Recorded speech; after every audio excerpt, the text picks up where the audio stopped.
இப்போ வேங்கையில் இல்ல விவகாரத்தை சிபிஐக்கு மாற்றலைன்னா விசிக எல்லாமே எந்த மாதிரியான நடவடிக்கையை மேற்கொள்ளும், போராட்டங்களை கையில் எடுக்கும். பாதிக்கப்பட்ட மாணவர்கள் வந்து மாநில வழக்கறிஞரை வந்து தடுத்து நிறுத்திருக்காங்க. இப்போ காவல்துறை வந்து தடுத்து நிறுத்திருக்காங்க. தடுத்து நிறுத்திருக்காங்க போலீஸ். எங்கே வேங்கவே இல்லை சார். அதாவது சிபிஐ குற்றச்சாட்டு வச்ச நபர்களை வந்து வழக்கறிஞர்கள் சந்திக்க வந்து காவல்துறை வந்து தடுக்கிறாங்க. யாருமே உள்ளே போகக்கூடாது என்ற ஒரு கெடுபிடி அங்கே நிலவுகிறது. இது ஜனநாயக உரிமைகளை பறிக்கும் ஒரு நடவடிக்கையாக உள்ளது. பாதிக்கப்பட்ட மக்கள் அங்கே தங்கள் மீதே வழக்கு போட்டு விட்டார்கள் என்கிற அதிர்ச்சியில் குமுறி போயிருக்கிறார்கள். அவர்களை பார்ப்பதற்கும் அவர்களை ஆற்றுப்படுத்துவதற்கும் விடுதலை சிறுத்தைகள் கட்சி பல முயற்சிகளை மேற்கொண்டு வருகிறது. ஏற்கனவே அப்படி அங்கே உள்ளே போனவர்களை கைது செய்து மாலையில் விடுவித்திருக்கிறார்கள். இப்போது வழக்கறிஞரடியை சார்ந்த பொறுப்பாளரையும் அவர்கள் தடுத்திருப்பது அதிர்ச்சி அளிக்கிறது. இந்த போக்கினை காவல்துறை அரசு கைவிட வேண்டும் என்று கேட்டுக்கொள்கிறேன். சார், வேங்கவேலுக்கு இது வரைக்கும் முதல்வர் வந்து இதுக்கப்புறமா போய் சந்திக்கக்கூடிய எதனா வாய்ப்பு இருக்கா? அது முதல்வர்கிட்ட தான் நீங்கள் கேட்கணும். இதில் தொடர்ந்து 3வது நாள் இது ஒரு போராட்டம் நடந்துகிட்டே இருக்குது. இது வரலும் வந்து ஒரு விசாரணை வந்து சிபிஐக்கு மாற்றமாக காவல்துறை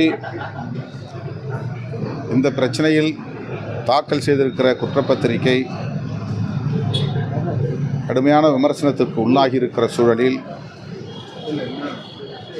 அனைத்து எதிர்க்கட்சிகளுமே இதை விமர்சித்திருக்கிற சூழலில் தமிழ்நாடு அரசு இது குறித்து மீளாய்வு செய்ய வேண்டும். இந்த குற்றப்பத்திரிகை தாக்கல் செய்ததன் மூலம் ஏற்படவிருக்கிற பின் விளைவுகளை கருத்தில் கொண்டு மாற்று உத்தியை அல்லது மாற்று நிலைப்பாட்டை அரசு மேற்கொள்ள வேண்டும் என்று நான் கேட்டுக்கொள்கிறேன்.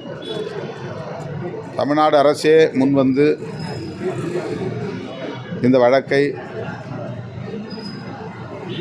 சிபிஐயிடம் ஒப்படைக்க வேண்டும் என்று நாங்கள் கோரியிருக்கிறோம். எங்கள் கோரிக்கையை மாண்புமிகு முதல்வர் பரிசீலிக்க வேண்டும், பரிசீலிப்பார் என்று நம்புகிறேன். இப்போ இந்தியாவில் உத்தரகாண்டில் முதல் முறையாக பொது சிவில் சட்டம் அமலுக்கு வந்திருக்கு. உத்தரகாண்டில் சார் பொது சிவில் சட்டம் இப்போ அதை அமல்படுத்துகிறாங்க. அடுத்தடுத்த மாநிலங்களில் குறிப்பாக தமிழ்நாட்டில் அமல்படுத்துவாங்களா? அதை பற்றி கொஞ்சம் சொல்லுங்க. பாரதிய ஜனதா கட்சியின் செயல் திட்டங்களுள் ஒன்று பொது சிவில் சட்டத்தை கொண்டு வர வேண்டும், நாடு முழுவதும் அதை நடைமுறைப்படுத்த வேண்டும் என்பதுதான்.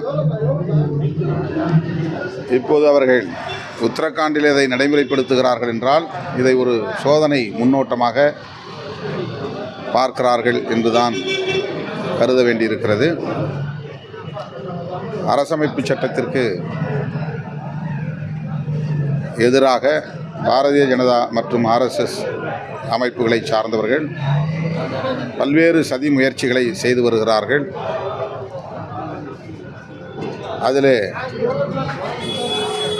சமூக பதற்றத்தை உருவாக்கக்கூடிய வகையிலான ஒரு நடைமுறையாக பொது சிவில் சட்டத்தை கொண்டு வர பார்க்கிறார்கள்.